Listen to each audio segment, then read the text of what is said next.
síndrome de Estocolmo. A ver, Argentina, en la primera parte del siglo XX, era el quinto país más rico del mundo.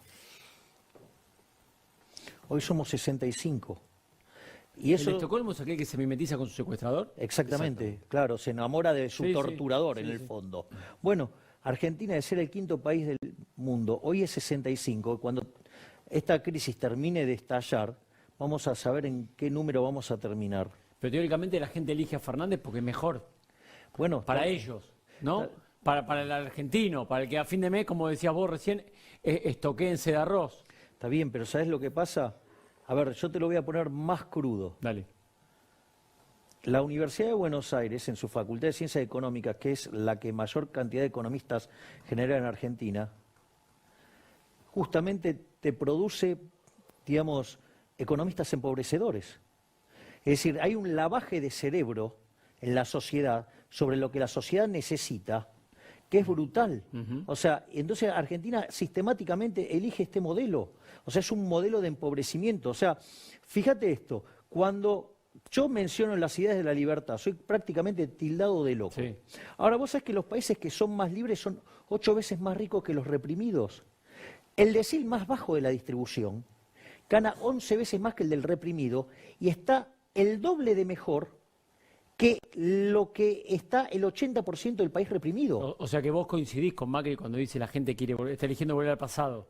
En ese punto sí coincidís con él. Sí, en ese punto sí, pero no comparto. O sea, vos decís, y vuelven al pasado porque usted no estuvo a la altura, eso decís. Claro, exactamente, porque la gente no tiene por qué entender de economía. Que después haya economistas brutos, ¿sí? Llámese Kulfas, Kichilov, Álvarez Agís y todo ese ejército de inútiles que, digamos, o sea, están atados a una teoría económica perimida, fracasada, que no funcionó en ninguna parte del mundo, ¿sí? A punto tal que niegan la naturaleza monetaria y la inflación. Y la señora Virginia Gallardo lo sienta de traste al ignorante de Kichilov con una sola pregunta. Bueno, pero es ignorante, la gente lo eligió para que gobierne la provincia más grande del país. Bueno, ahí tenés claramente cómo son las cosas. O sea, elige a ese burro. Es decir, fue un ministro de Economía desastroso, que teniendo los mejores términos de intercambio de la historia, 30% arriba de los que tuvo Perón a la salida de la Segunda Guerra Mundial, con la tasa de interés nula en un mundo financieramente integrado, Argentina tendría que haber crecido en términos per cápita al 11% y él logró que cayera el PBI per cápita. Un genio del mal. Yo siempre he sostenido que el kirchnerismo fue lo peor que le pasó a la Argentina en toda su historia. Ahora, si el kirchnerismo está vivo, es por culpa que este gobierno es un gobierno de ineptos. Es decir, es cierto, digamos, que frente al regreso del kirchnerismo, los mercados se van a poner de espalda y van a tratar de huir como sea. Ahora, la probabilidad de que Argentina caiga en un default, que es muy probable, eso es consecuencia de no haber corregido todos los problemas que dejó el kirchnerismo. Eso es responsabilidad del gobierno. Este gobierno, en lugar de arreglar los problemas, se endeudó y mantuvo los problemas sin arreglarlos. Es decir, que exista un riesgo de hiperinflación es culpa del gobierno por no haber resuelto exitosamente el problema del sobrante monetario y de crear un monstruo llamado LELIX. Entonces, la verdad es que es...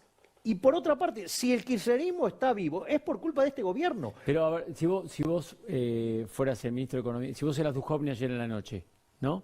Cuando el presidente manda a la gente a dormir, lo llaman y dice, ¿qué podemos hacer mañana para que no explote todo?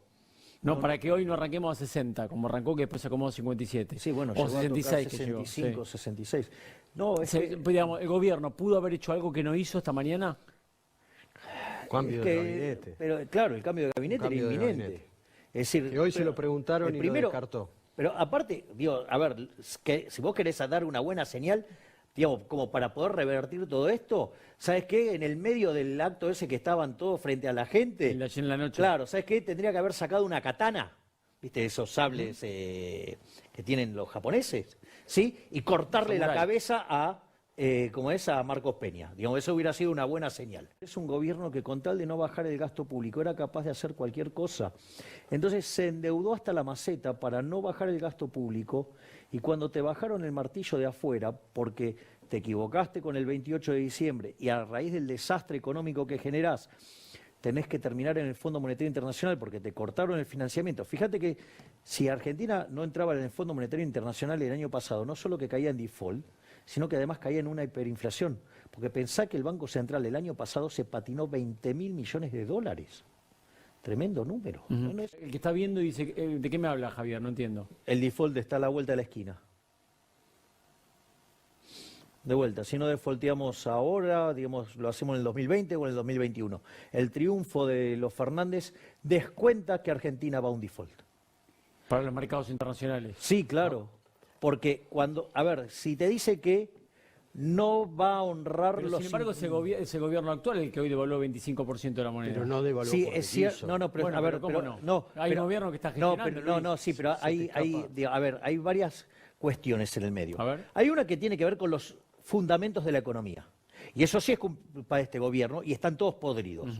A ver, Argentina para poder repagar su deuda necesitaría ser digno de crédito, 3,5 puntos superávit primario en términos de PBI. El resultado estructural está 1,5 abajo, o sea, tenés un gap de 5 puntos. O sea, Argentina tiene una situación fiscal pésima y por eso yo he sostenido sistemáticamente que si no defaultean en el 2020, lo hacen en el 2021. Punto 1. O sea, pero entonces está diciendo que sin Fernández también habría que defaultear. Exactamente. O sea, Argentina de todos modos iba a defaultear. Lo que cambia de esto es la velocidad. El problema monetario existe y el riesgo de hiperinflación existe. Lo único que hace el resultado a favor de los Fernández es precipitar. Es decir, ¿por qué? Porque si vos necesitas hacer un ajuste de 5 puntos del PBI y los Fernández te hablan que van a aumentar el gasto público en 3 puntos, bueno, tenés un problema ahora no de 5, sino de 8. ¿Ok? Con lo cual la piña es inminente. Te hablan de que no te van a pagar las LELIC, con lo cual ya sabes que los bancos no van a tener para pagarle a sus depositantes, con lo cual la corrida es inminente, con lo cual la corrida, no solo la bancaria, sino la cambiaria, con lo cual es muy probable que, según cuando se dé esa situación, termines en un plan Bonex. ¿Por qué? Porque los bancos no van a poder responder por los depósitos a la luz de que el Banco Central no les paga las LELIC. Entonces, además te dice que le va a renegociar al Fondo Monetario Internacional, siendo el Fondo Monetario Internacional un acreedor privilegiado, es decir, es tu deuda con el resto de los países. Entonces, en ese contexto, Argentina va a un tremendo default. ¿Y esto qué te lo refleja? Te lo refleja el Bonar 2020, te lo muestra plenamente. 4.800 de riesgo país. Listo, te está diciendo Argentina defaultea. Esto es default. Te escucho y digo, es el apocalipsis lo que está viviendo. Pero, a ver, Es que ya empezó a pasar. veamos lo que yo dije en esa nota y mirá lo que está pasando. Pero si la gente está contenta, la mitad de los argentinos fue a votar a un señor que ganó. ¿Cómo la gente está contenta? Sí, pero ¿sabes cuál es el problema, Martín? Que los argentinos padecemos de un grave síndrome de Estocolmo. Exacto. Entonces, tenemos un incendio y estamos llamando a Nerón para apagarlo. Es decir, vas a tirar más nafta al fuego. Es decir, Argentina está al borde de una hiperinflación y está prácticamente al borde del default.